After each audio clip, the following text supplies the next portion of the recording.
Davis Show. I Married Joan, America's favorite comedy show. Starring America's queen of comedy, Joan Davis, as Mrs. Joan Stevens.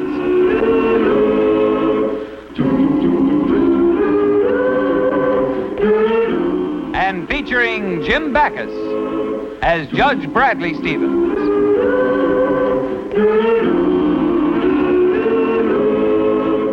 I Married Joan.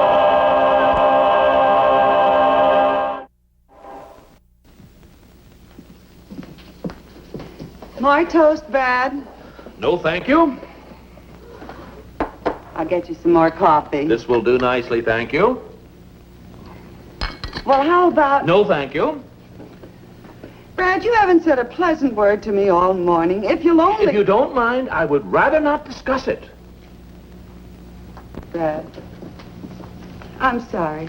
I promise I'll never do it again. Never. Well... Oh, Brad, darling, please say that you'll forgive me. Will you give me your word you'll never do it again? My solemn word, if I live to be 1,000, honey, I'll never do it again. Oh. Brad. Yes, dear. What is it I'll never do again? I know I'm not. I don't know what I'm apologizing for. Tell me what I did. As if you didn't know. It only happened last night. Last night? Well, let's see. Now, you came home from the office, and you were very friendly, and then I spoke to Mabel. You were still friendly, and then we had dinner. I had fried chicken. Was there something wrong with the chicken, Brad? No, it wasn't, Joan. It was much later. At Helen's house. You and that Chuck Albright. Oh, so that's it. Oh, Brad, you shouldn't be jealous of Chuck Albright. Oh, he's just an old school friend. He didn't seem very old the way he kissed you.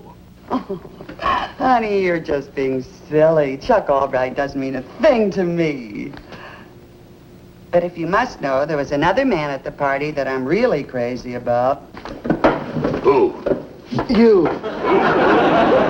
I'm sorry, dear. I shouldn't let Chuck upset me so. Well, of course you shouldn't, Angel. You're the only man in the whole world for me. Honey, I almost forgot. I have a surprise for you. A surprise? Don't tell me what it is, darling. Is it something I'm going to wear around my neck or around my wrist, or is it going to be something that No, dear. It isn't anything like that. It's, I'm taking out more life insurance.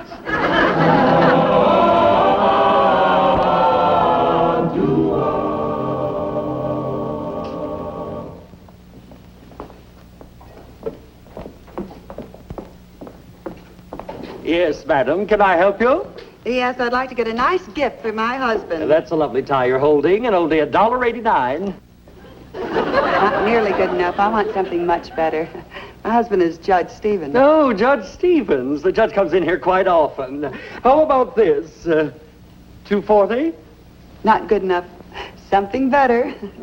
You see, he was so nice about Chuck Albright. Of course, he is an old friend, and it was only a good night kiss. It meant nothing. But you know how some husbands would be. Of course, I will admit that Brad was a little jealous. But after all, the way Chuck carried on, it was only Please, if you don't mind, this happens to be quite personal. Oh, I'm sorry. How about a shirt, tie, and handkerchief combination? That's very smart. Oh, that's more like it. I have some other colors here. There's blue and baby pink and...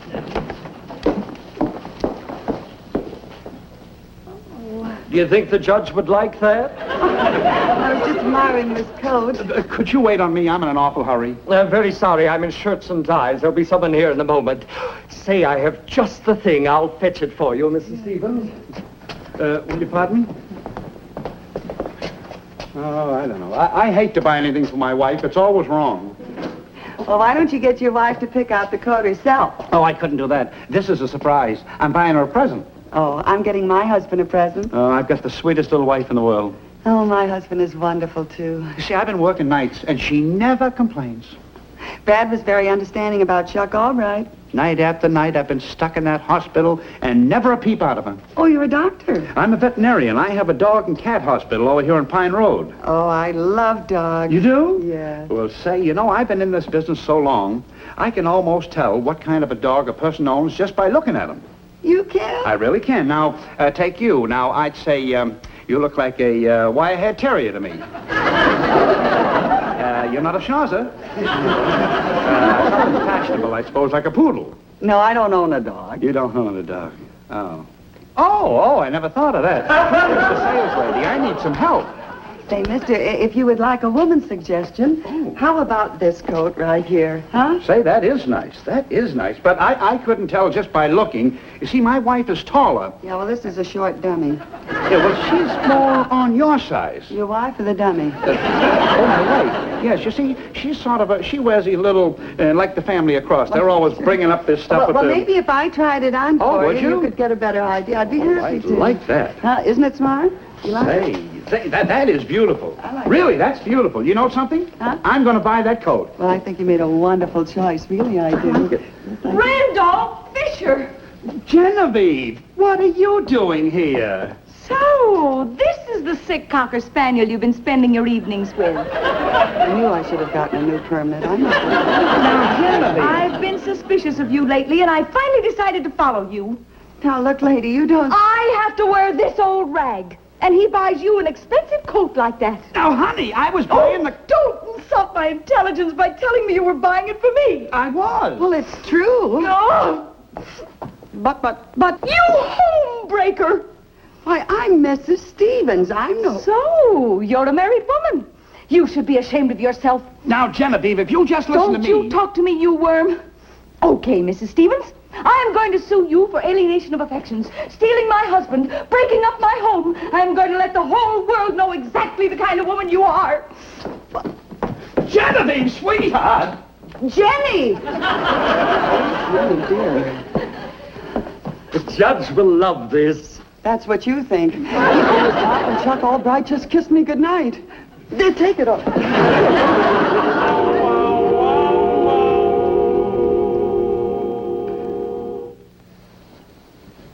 Brad? Honey, you're a judge. Tell me something. What do you know about alienation of affections? I said, what do you know about alienation of affections? Well, all I know is you're alienating my affections by not letting me read this murder mystery. Brad, please. Okay, dear. What is it? Well, honey, this woman... The what woman? A woman, what difference does it make what woman? A friend of yours? Yeah. Just as I thought. You know, dear, I get so sick and tired of people trying to chisel free legal advice. If your friend has a problem, tell her to go see a reputable lawyer. There, give me that book. Now, come on, Joan, hand it up. That's not... They're all right. Right. Okay, but I'm going to tell you who committed the murder. Oh, no. Unless you're willing to discuss my friend's problem. Absolutely not. Okay, the killer... No, don't. Will you discuss? But it's blackmail. No, it's alienation of affections. Proceed. Well, honey, you see, this woman, this girl, this innocent girl, childlike person was standing there with her big blue eyes, and in came this jealous wife and husband that was the biggest mess. It doesn't matter if your friend is innocent. You see, in alienation of affection cases, there's so much mudslinging that before it's over, everybody gets messed up. The husband, the wife, your friend's husband, if she has one. She has one. Well, my advice is, you tell your friend to go to the other woman and ask her to forget about the whole thing for the sake of everyone concerned. That's exactly what I'll do. I mean, that's exactly what I'll tell my poor innocent friend to do. Okay, dear. Now let me get back to my book. Oh, Brad, you're a doll. You know, honey, even though I threatened it, I never would have had the heart to tell you that it was the brother-in-law who committed the murder.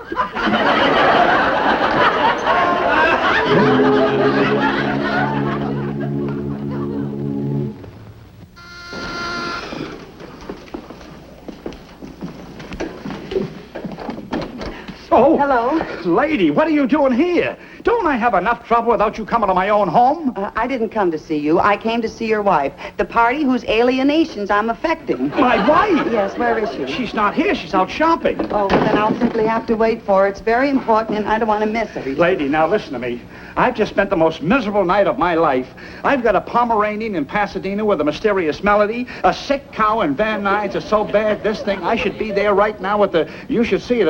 I think it's dead, and my wife is all nerved up. If she ever walks in here now, she's just liable to... She'll be here any minute. Come on, you got to get out of here before my wife gets home. No, I simply must talk to her. You see, it's for her own good. Why, it's only logical. If she sues me for alienation of affections, there'll be so much mudslinging that everybody's going to get messed up. See? She won't listen to you. Now, come on, get out of here. You've got to get out of here before my wife gets home, I tell you. Please, Oh, Mr. now Fisher, listen to me. No, I know. Oh, I've caught you two again. And this time in my own home. Mrs. Fisher, I promise you, this is the last time you'll catch me. From now on, I'll be very careful. You brazen siren. I suppose you can prove this is all innocent. That I can. And can you also say you never saw my husband before yesterday? That I can. Well, you just tell it to the judge. No, that I can't. That I can't. Maybe I could handle it this way. If I just say, Brad, do you remember that alien I told you about that was caught being affectionate with that jealous woman? And he'll say, honey, I trust you. Don't worry about that other woman. I know there's nothing to it. And I'll say, there isn't? And he'll say, nah. There, now you see how easy that was? Oh, you're right, Mabel. I'm glad now that Brad knows. I don't like to but wait a minute. Supposing it isn't as easy as all that. Suppose Brad doesn't say, nah. Supposing he says, what? And I'll say, well, Brad, how can you yell at me that way after all we've meant to each other? And then I'll try to come closer to him. But suppose he pushes me away. I fall to my knees. And I said, Brad, is that all our marriage means to you? Are all those happy memories just faded away? Brad, speak to me. Brad, please say something. Brad, you're hurting me. Brad, you're stepping on my wedding ring. Like Brad acting like that. I never would have believed it if I hadn't seen it with my own eyes. Oh, Joan, Don't speak to me, you beast. The whole hand here. What's the matter with her? I never mix in family quarrels. Well, I have to see about my insurance policy. I'll take this up with you later. You see that? He's furious, and I haven't even told him anything yet. Oh, he'll never understand. Mabel, what am I going to do? You can use the sink now. I can use the sink. I go in here now and I'll fix the doorknob, huh? Okay, George.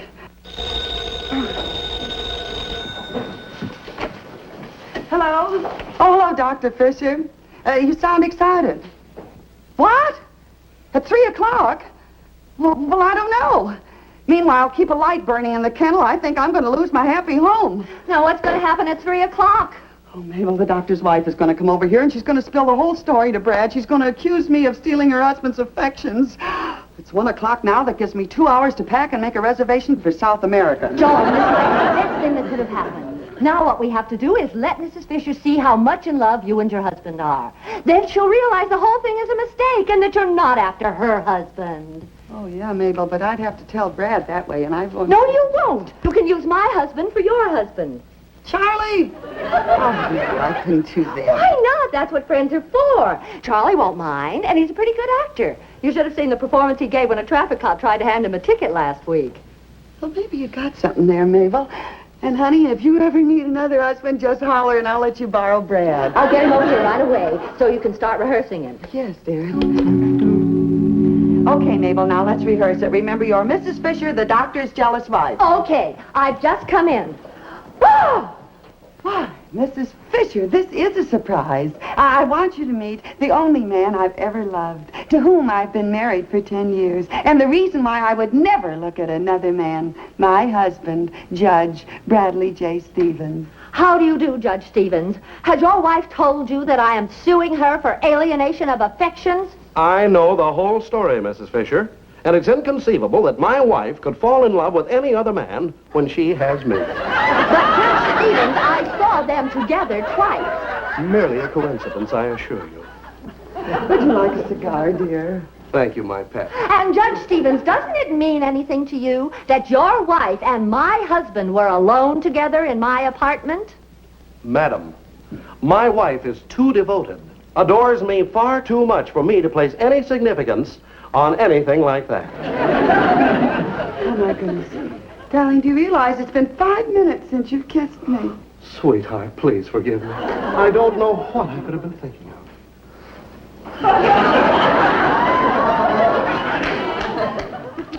Oh, Brad. And, darling, here's another kiss to make up for the one I forgot. Oh, Charlie. That's enough of that, Casanova. I was only trying to convince Mrs. Fisher that Joan and I were in love. Well, you practically convinced me. Come on, I'm taking you home. That's suspicious. I mean, Mabel, you can't take Charlie home right now. But where else will I get a loving husband by 3 o'clock? That's your problem. And you'll be lucky if you don't have another alienation of affection suit on your hands. Goodbye. Well, I swallowed my pride. What else is left? Here's your old doorknob. The threads were worn off and I had to put a new one on the door. Don't you want the whole knob? No, you can keep it. Maybe you can sell it to a used doorknob lot. Oh, thanks. Yes, I'll go in and hang this pole now. I'll be through soon.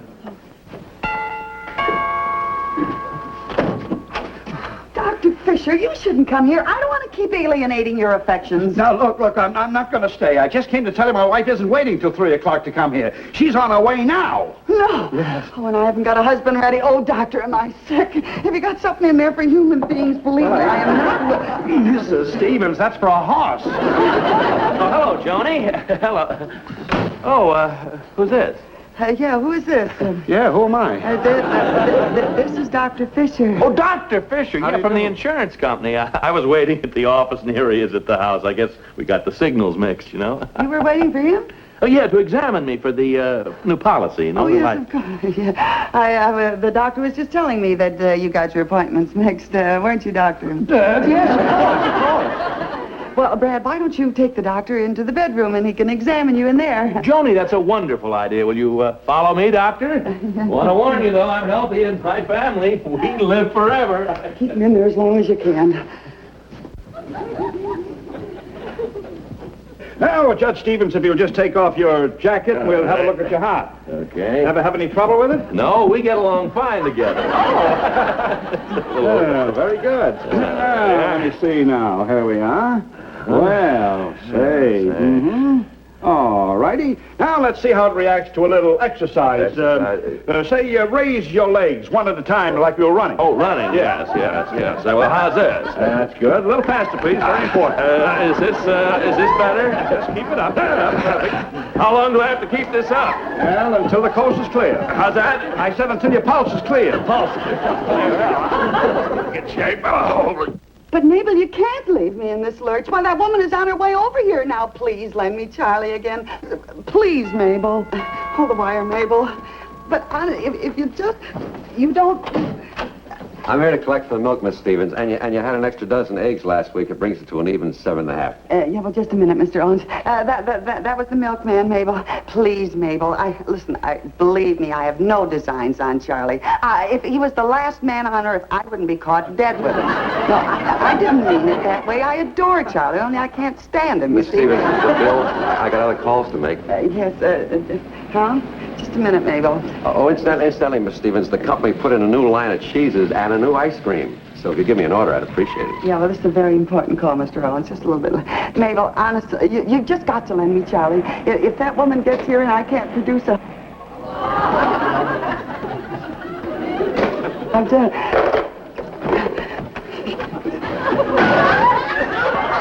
Mr. Owens, you've got to be my husband a little while. Miss Stevens, I'm a married man. What'll I tell my wife? Oh, you don't have to tell her anything. I just want you to pretend that you're my husband, huh? It's a big order. But I'm buying 10 pounds of your new cheese. That's a pretty big order, too. 10 pounds, huh? Look, just put on my husband's dressing gown. You won't be lying. Now, just here we are. The 10 pounds. I need it. Be a nice button. 10 pounds. A little pound. Yes, sir. Just get all security. 10 pounds, sir. Just keep it up, Judge. Very important we get the proper reaction, you know. Just keep it up. Now remember, 20 pounds of cheese and 2 gallons of ice cream, right? Yeah, do a good job, and I'll let you throw in a crate of eggs. Mrs. Stevens, I've got to get out of here. You better get back in there and keep my husband in the bedroom. Who's this? That's my new husband. Your what? Get back at your wife. Oh! Mrs. Stevens, I came here to speak to your husband. Well, Mrs. Fisher, what a surprise. Do come in and sit down, won't you? Wow, how nice. Oh, I would like you to meet... I would like you to meet the only man that I have ever loved, to whom I have been married for 10 years, and the reason I would never look at another man, my husband, Judge Bradley J. Stevens. How do you do? I do. Yeah, well, we're not like most married couples. We're very happy together, aren't we, darling? Gallon of yogurt. Judge Stevens, are you aware of your wife's conduct recently? Oh, the judge is aware of everything. Ma, you'd have to get up very early to get ahead of him, wouldn't she, darling? I get up at 4:30 every morning. That's because we can be together longer that way, you see. Perhaps you won't be together so much when I tell him how you've been carrying on with my husband. Oh, that? Well, the judge knows that that's just a coincidence. He trusts me. Don't you, darling? Yeah, well, I do, but the company likes cash. You see, here's the way...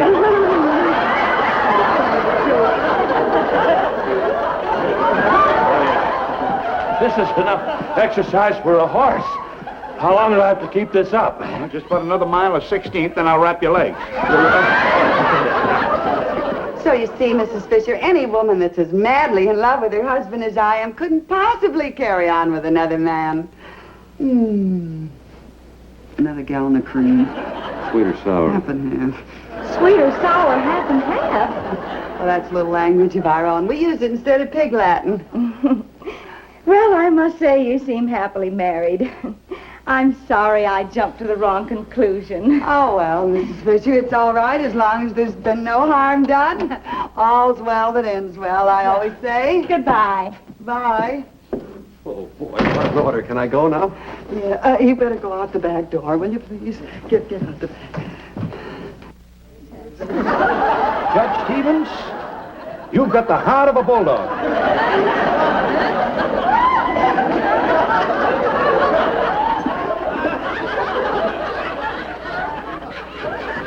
Is she gone? Yes, she's gone. And she apologized, and she's going to drop the whole thing. Oh, Mrs. Stevens, how can I ever thank you? I forgot. You've been here all the time, you unfaithful scoundrel. Both of you carrying on behind my back while I was right here in the same house with you. Mrs. Stevens, you shameless hussy. Now, listen, Mrs. Fisher, I happen to be very much in love with my husband. If he was here now... Joan, I'm certainly glad I got back in time. Is this the woman who thinks you're unfaithful to me? Madam, you are under a serious delusion. Joan and I love each other. Well, not now, Charlie. Boy, it's hot in that closet. You think you'll be needing me anymore? No, I think that did it. You female bluebeard, I'm not staying in this house another minute. Oh, Joni, where's my robe?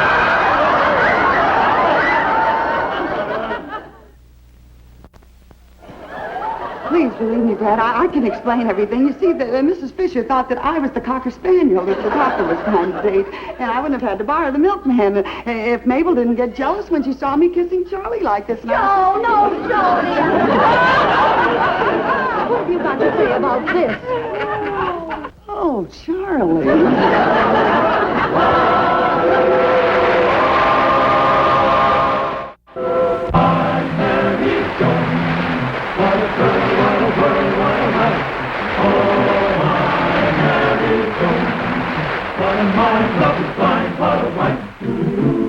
Giddy and gay, all day she keeps my heart laughing, never know where her brain has gone. To each his own, can't deny that's why I married Joan. To each his own, can't deny that's why I married Joan.